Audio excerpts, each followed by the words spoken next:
Bien, aquí estamos de vuelta en el piso con el matutino del país. Gracias por seguir con esta conexión día tras día por el canal 6 en señal abierta para toda la República Dominicana, Canal del Sol, y a través de Bebeto TV en el 75 de Altiz y en el 108 de Claro. Y para toda la comunidad dominicana en los Estados Unidos, en Nueva York y en cualquier otra ciudad de los Estados Unidos, tienen la cajita de Amazon en el 644. Ahí pueden entrar en esta conexión que se origina día tras día y que esta vez recibe con mucho agrado a Rafael Tobías Crespo, un diputado que afortunadamente salió por cuarta vez electo en este proceso tan dificultoso, ¿no? Para legisladores que tienen mucho tiempo en el ejercicio de esa actividad profesional. Rafael Tobías Crespo pues logró imponer y consiguió una cuarta reelección ahí como diputado. Buenos días, Tobías Crespo, ¿cómo está todo? Buenos días, Francis, buenos días, Juno, y también a los que siguen este espacio. Agradecido y afortunado de volver a este medio que habíamos venido antes de la campaña electoral y como bien dijiste, hemos sido electos por cuarta ocasión, es decir, una tercera reelección, porque la primera no es una reelección.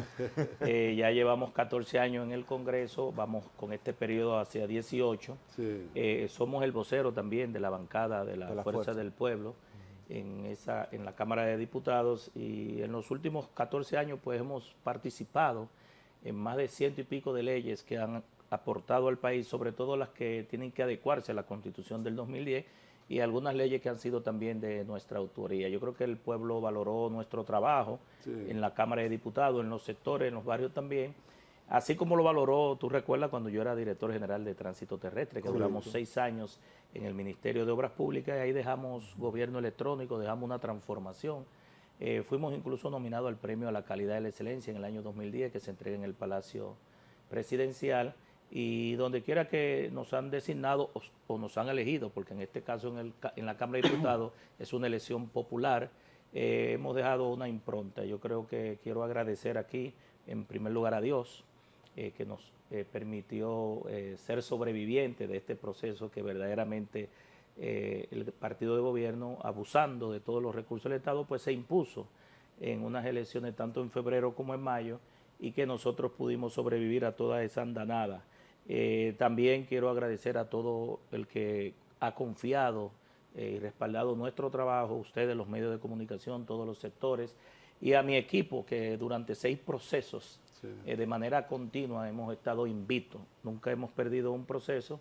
Cuando digo 6 procesos, porque hay 2 internos que tuvimos también que enfrentarnos y competir, y luego hacia afuera las 4 postulaciones. En ese sentido, quiero reiterar nuestra responsabilidad en los próximos 4 años, 2024-2028, con ese pueblo dominicano que en el caso de la circunscripción doy, fuera de ahí también, porque ya uno se convierte en un legislador de la República, porque uno legisla para el país, aunque tome en cuenta su territorio, que es el que en definitiva quien lo lleva a la Cámara de Diputados y al Congreso. En ese sentido, nuestra responsabilidad seguirá siendo legislar, fiscalizar con responsabilidad, porque nos toca una tarea muy fuerte de representación por un lado y de fiscalización, sobre todo con el uso de los recursos del Estado, ya que nosotros estamos frente a una posible reforma fiscal y en la cual nosotros hemos visto en los últimos 4 años cómo se dilapidó los recursos del Estado, no hubo obras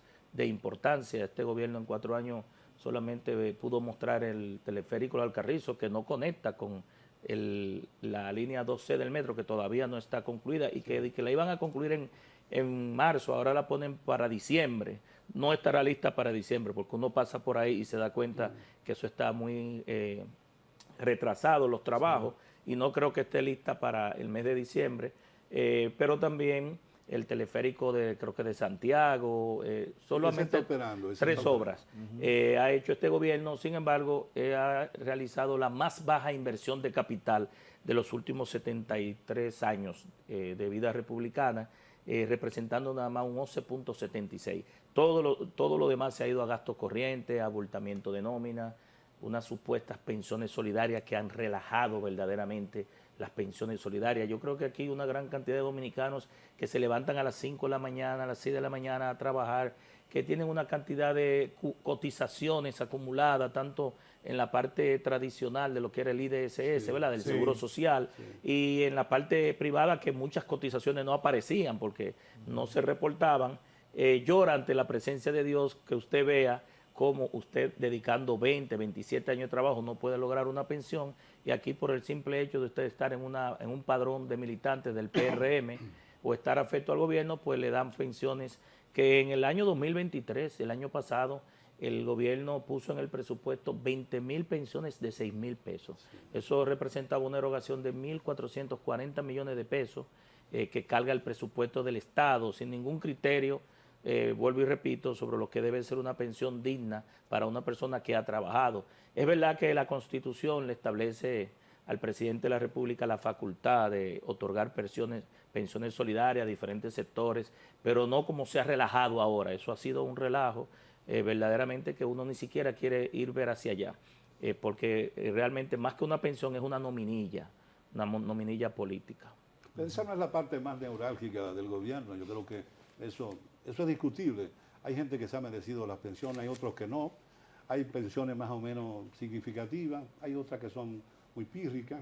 Hay mucha gente que está esperando algún tipo de retribución que al Estado le corresponde. Yo no criticaría tanto las pensiones, porque aun cuando se han usado para favorecer a algunos, también ha beneficiado a otros que sí realmente las requieren.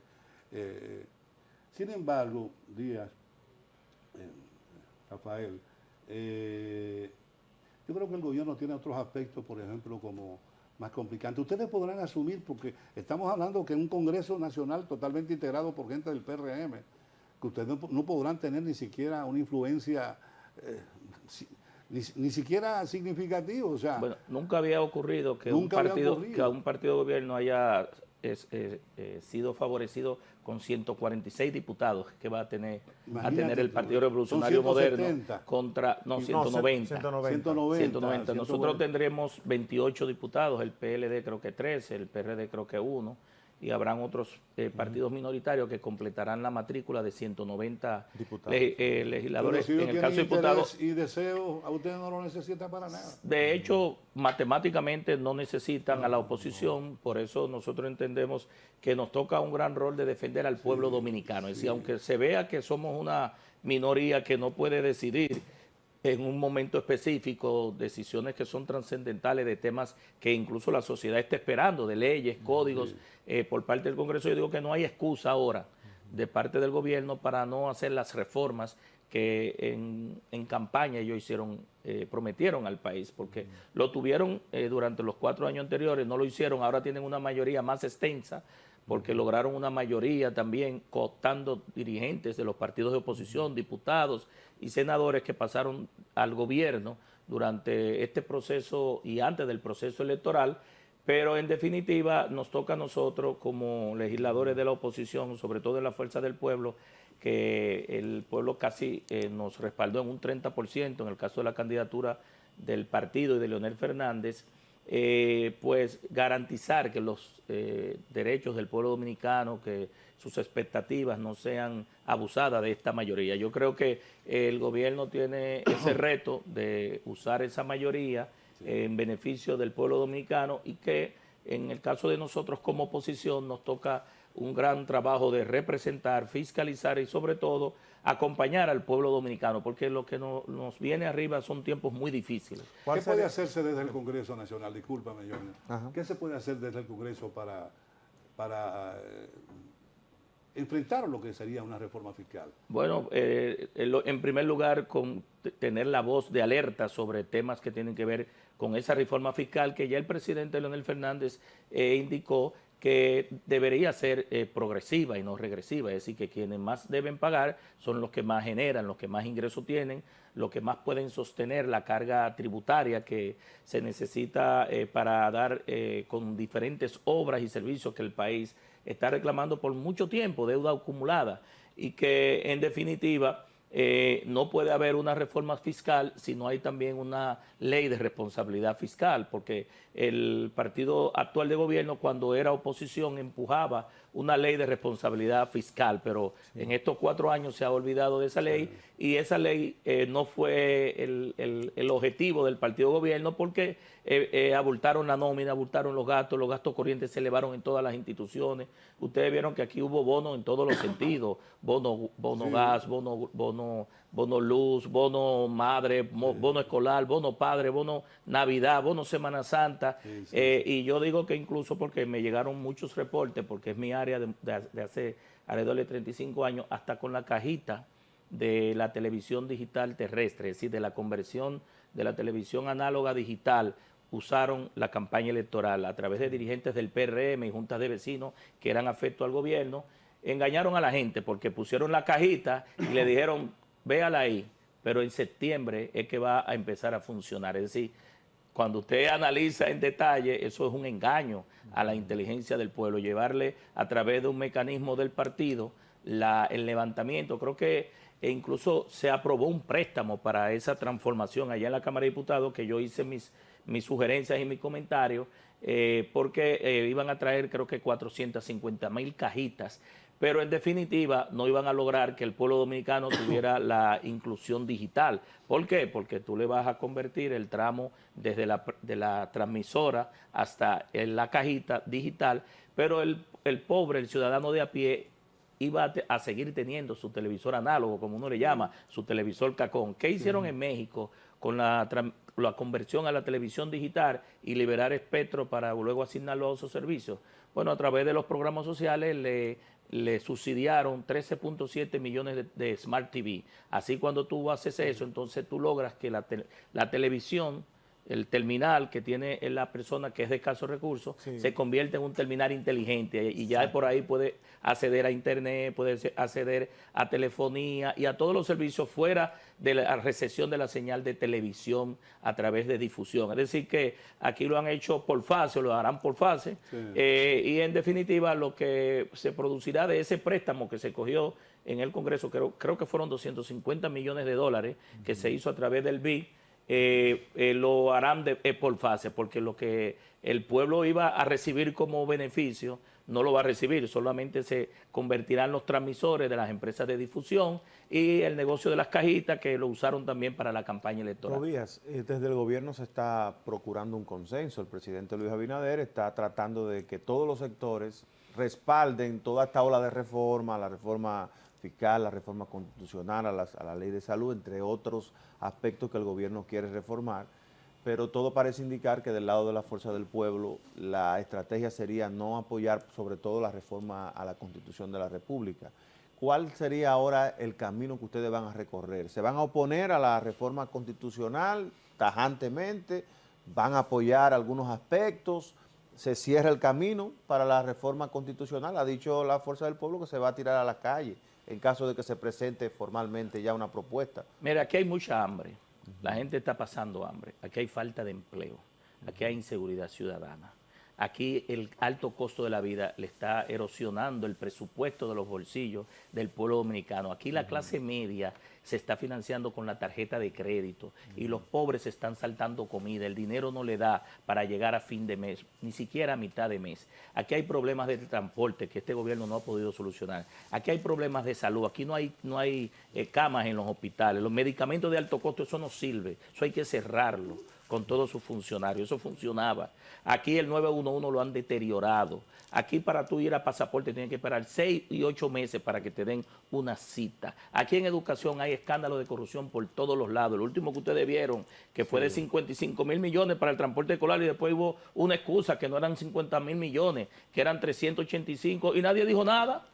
Los medios, nadie dijo nada, un error de 50,000 millones, bajarlo, una aclaración del Ministerio de Educación con una licitación de unos vehículos de carga eléctrico que un medio se hizo eco. Entonces, yo creo que aquí hay demasiados problemas como para que el gobierno se embarque en una reforma constitucional. De hecho, incluso, esta constitución del 2010 todavía le faltan alrededor de 40 y pico de leyes que hay que adecuar y que van a garantizar que la República Dominicana pueda tener un marco jurídico para garantizar derechos fundamentales hacia los próximos años. Sí, en estos 14 años, yo te digo, porque yo me juramenté en el 2010 y a partir del 2010 fue que empezó la Constitución a darle cabida a reservas de leyes importantes. Hemos aprobado 100 y pico de leyes, pero todavía faltan algunas. Es decir, yo creo que es más importante enfrentar los problemas del país, del transporte, de la seguridad ciudadana. Miren ustedes cómo han estado los atracos de los bancos a la orden del día. Es decir, yo creo que hay demasiada prioridad. El pueblo no come con constitución.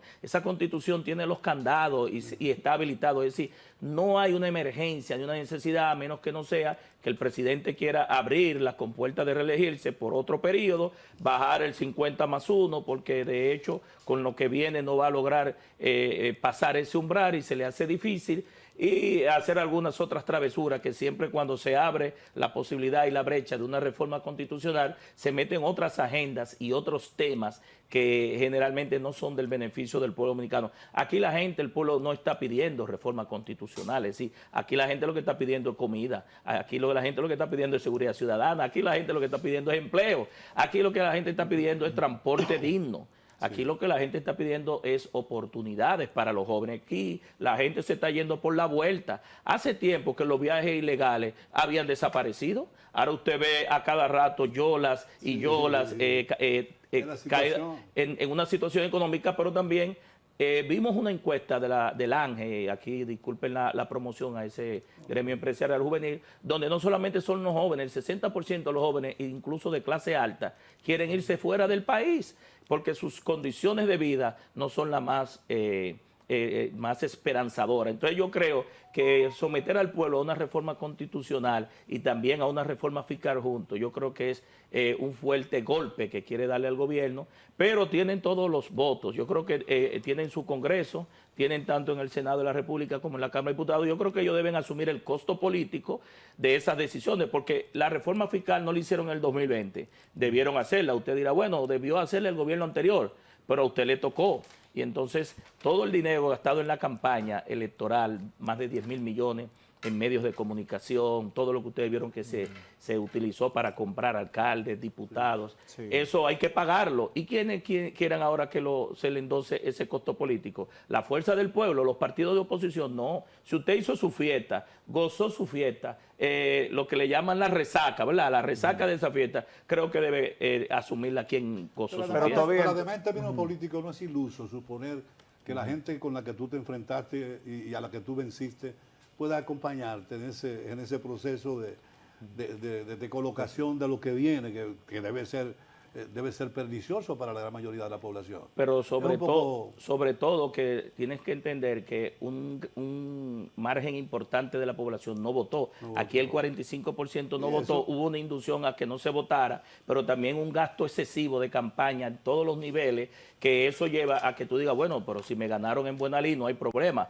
acompañamos al gobierno, porque los políticos, en definitiva, si hay medidas que van en beneficio del país, en beneficio de la gran mayoría, el dirigente político y el partido político tiene que acompañarla, haciendo sus observaciones también, pero nosotros estamos viendo que de cara a las elecciones, ni siquiera todavía la Junta Electoral nos ha proclamado a los ganadores. Todavía nosotros ni hemos recibido el certificado de elección, porque todavía hay unos temas pendientes en el Tribunal Superior Electoral con algunas candidaturas, y ya incluso el presidente hizo una reunión que es una medida, y aquí llamo de irresponsabilidad, con los aspirantes al 2028, los ministros, y yo exhorté que si esa persona desde ahora que ocupan ministerios importantes, porque aquí todo el que tiene un ministerio y una dirección general y administra un peso ajeno cree que puede ser el presidente de la República, y yo creo que esos ministros que el presidente llamó debe pedirle ahí mismo que renuncien.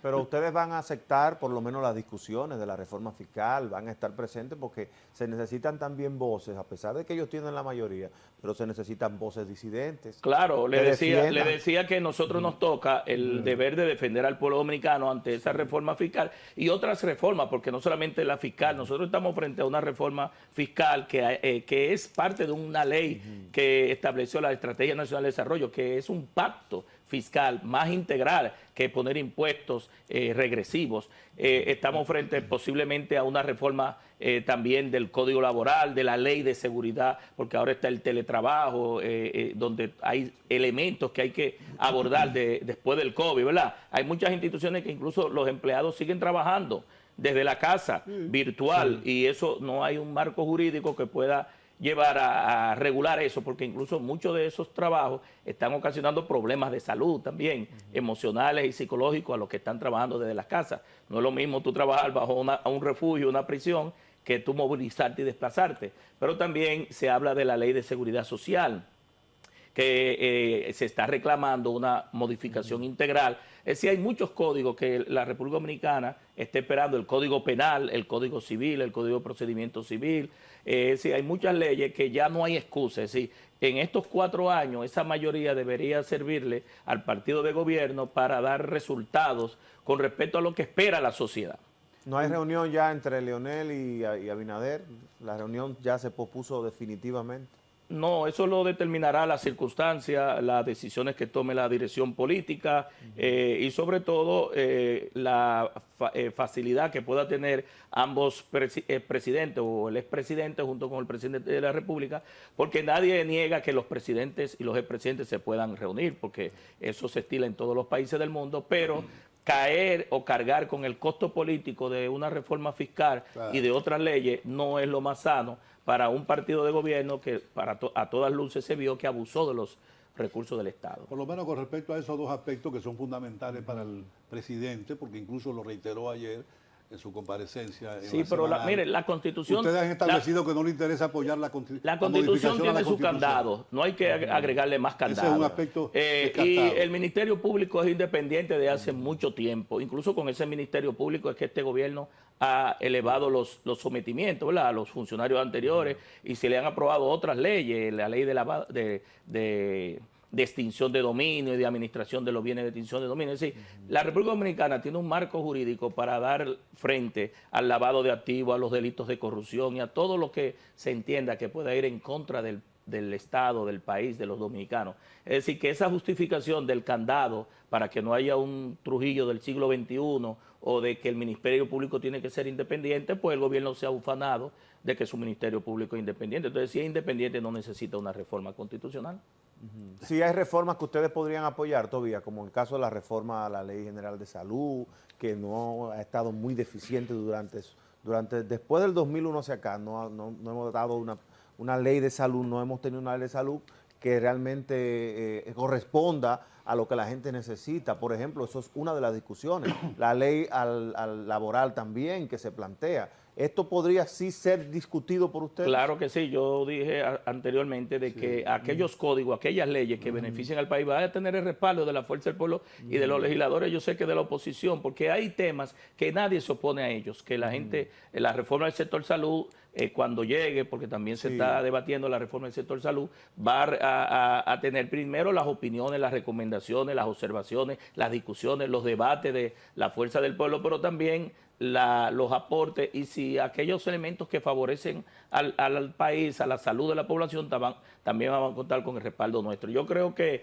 nos toca un congreso muy interesante, sobre todo en este primer año, ¿verdad?, que es el primer año donde un gobierno pues estrena lo que sería su turno al bate después de hacer un proceso de reelección, y yo creo que desde el Congreso estaremos asumiendo ese rol de oposición que nos tocará en un Congreso totalmente mayoritario del Partido Revolucionario Moderno. Tobías, tú sabes que a mí me preocupa mucho no haber visto una celebración de un triunfo electoral como consiguió el presidente Luis Abinader el pasado 19, no haber visto la clásica celebración del dominicano que se siente ganador de un torneo determinado.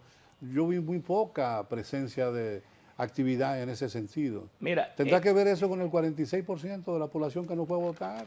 Yo creo que vi algunas carpas que se estaban preparando de algunos candidatos y dirigentes políticos y desde el mismo gobierno. Luego la mandaron a retirar, creo que el mismo domingo, porque las expectativas de Luis Abinader y su asesor era que iba a sacar un 80, luego que era un 70, no, primero era un 60, luego un 70, luego un 80, casi estaban llegando al 100%. Y de verdad que da pena que vaciar tantos recursos del Estado, gastar tantos recursos del Estado para subir solamente un 4%, de un 53 a un 57, no lograron el objetivo y como partido quedaron por debajo del 50%. El PRM llegó a pasar la barrera del 50+1 con los partidos aliados, minoritarios, pero no pasó, no rondó en un sistema de balotaje el 50+1. Es decir, yo creo que las expectativas que ellos tenían con respecto a sobrepasar incluso la elección de Danilo Medina en el año 2016, ¿verdad? Que llegó a un 62 punto y pico %, exacto, no fueron satisfechas y toda esa inversión multimillonaria que se hizo para tratar de sobrepasar esa barrera se desvaneció porque en definitiva la realidad se impone. Hubo una estrategia muy marcada de utilizar las encuestas, los medios de comunicación para tratar de manipular la percepción, por un lado inducir a una baja votación, pero por el otro lado que la gente entendiera que salir a votar y votar era lo mismo, porque como quiera iban a ganar. Es decir, se jugó a eso desde el punto de vista de que no hubiese una participación como ha sido histórica, sí, que la abstención era un 25, un 30% como mucho. Aquí hubo una abstención de un 45%, que es una preocupación que nosotros, la clase política, deberíamos estar analizando. Por eso tú ves las inquietudes del voto obligatorio, de forzar a la gente, que es un deber cívico, un deber ciudadano, no es obligatorio, no lo establece la Constitución, es voluntario. Pero yo creo que la gente debe participar, porque si usted no vota, usted no decide, y si usted no decide, está permitiendo que otros decidan por Pero usted. obligatorio probablemente no pueda ser, aunque hay algunas constituciones de otros pueblos del mundo que sí lo establecen. Es un poquito difícil, porque si yo quiero, no voto. Pero sí hacer un llamado a incentivar la participación de la gente, porque vamos a llegar a un momento en que participar o no en unas elecciones resultaría para la gente insignificante y entonces se va a quebrar el sistema democrático. Con eso tienen que ver mucho ustedes, los partidos de la oposición. Sí, por eso dije que tenemos un gran reto, los partidos políticos y la Junta Central Electoral y todo el sistema, para motivar a que los ciudadanos no se queden en sus casas y ejerzan el voto por los candidatos o candidatas de su preferencia. Yo creo que hubo muchos aspectos diferentes, incluyendo el atractivo de los candidatos. No todos los candidatos prendieron a la población, sobre todo el PLD no consiguió conectar con Abel Martínez, y eso de alguna manera también trascendió y repercutió negativamente sobre el volumen de electores. Sí, pero también hay que fomentar muchos liderazgos locales, a nivel municipal, a nivel de distrito municipal, a nivel de senadurías, de diputaciones, porque todo arrastra. Es decir, los que cargan muchas veces los votos son los dirigentes, sí, la gente que está en cada territorio, y eso motivando los liderazgos locales, tú puedes lograr también una mayor participación del municipio, que es el que está más cerca de quien elige. Sí, exacto. Sí, pero ¿cómo se explica, por ejemplo, que Abel Martínez, que es un dirigente exitoso en Santiago de los Caballeros, sacara menos votos que lo que sacó el candidato a alcalde en las elecciones de febrero pasado? O sea, hay una serie de fenómenos ahí que no se corresponden con una lógica elemental. El mismo PLD sacó un monto de votos muy pírrico con respecto al proceso pasado, que sacó cerca de 800.000 votos, y Abel apenas logró cerca de 400.000 y pico de votos. O sea, prácticamente una reducción de un 50%.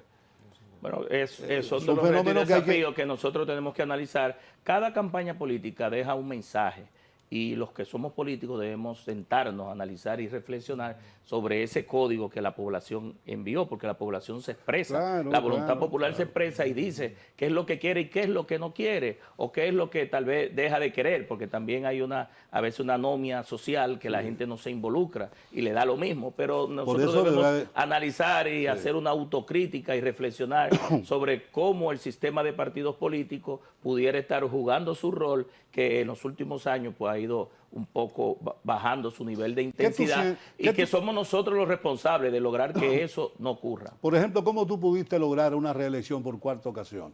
Bueno, hubo gente que se fue del escenario político en Santiago, sí, el diputado, ¿cómo se llama? Nuestro amigo don Máximo Castro Silverio. Debía tener como 40 años en el Congreso. 38 años. Salió del escenario. no fue reelecto. No, salieron muchas figuras importantes que no ¿Cómo fueron. tú lograste? Porque hay que reformular la forma de hacer la política hoy día, porque la sociedad ha ido cambiando. A mí me preguntan eso, mi amigo Francis. Yo digo, mira, la fórmula mía es la fórmula de la Coca-Cola. Y disculpe la propaganda aquí. Y me preguntan, ¿cómo así? Sí, es que nadie ha logrado identificar esa fórmula, la de esa bebida. Pero nosotros, la base de nosotros, Francia, ha sido siempre el trabajo continuo. Yo estoy metido siempre en los barrios, en los sectores. Yo he logrado de manera continua ganar procesos electorales con todas las condiciones en contra. Sí, estamos en una oposición con un partido que hizo un despliegue. En mi circunscripción, el partido de gobierno se llevó 4 de 5. El único diputado que salió fui yo electo de la oposición. Es decir, que sobrevivimos a ese torbellino, a ese huracán, de ese avasallamiento que hubo de los recursos del Estado y donde, gracias a Dios, estamos acá. El trabajo vale la pena. Yo creo en el trabajo. El que trabaja, cobra. El que siembra, cosecha. Y sobre todo, estar de manera continua y permanente cerca de la gente, de los ciudadanos, de los municipios. Porque también uno llega a un nivel de desgaste. Es decir, ya la gente dice, bueno, todavía 4 periodos, ¿por qué? Pero todavía, si la gente sigue votando por nosotros, es porque ha reconocido o ha valorado nuestro trabajo. Es decir, que yo creo que exhorto porque también hubo compañeros, colegas que repitieron. Nuestra colega Yudelka La Rosa tiene 7 periodos en la circunscripción 3, en la circunscripción 3 y repitió, tiene 6 y repitió para un 7º periodo. Sí, un buen averaje.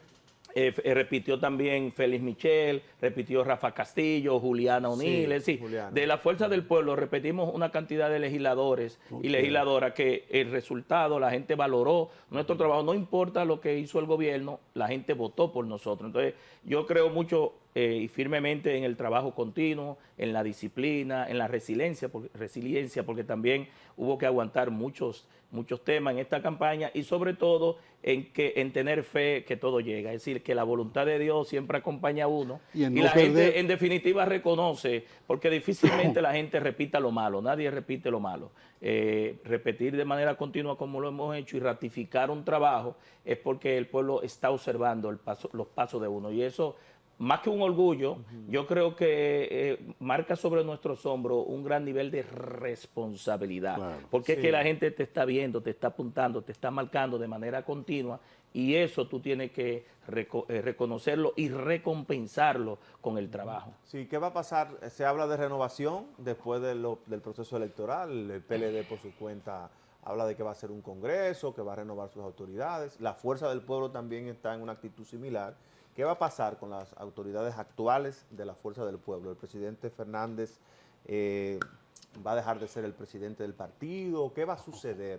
¿Se va a repostular al cargo? Ya se habla de que, por ejemplo, el buen amigo que conozco, Manolo Pichardo, ya está aspirando a la Secretaría General. ¿Qué va a pasar? ¿Va a haber un relanzamiento real de las autoridades de la Fuerza del Pueblo? Sí, mire, los partidos siempre deben estar en un proceso continuo de renovación. Desde la Fuerza del Pueblo nosotros iniciamos en el 2020 la apertura a muchos jóvenes talentosos que han entrado a la Fuerza del Pueblo. Te puedo decir que nosotros caímos de un 5% a un 30% y fue producto del trabajo de mucha gente que nunca había participado en política, que acompañó a nosotros, los que ya tenemos mucho tiempo en política. Y yo creo aquí, Ramírez, que lo importante es aprovechar lo bueno de lo nuevo con lo bueno de lo viejo.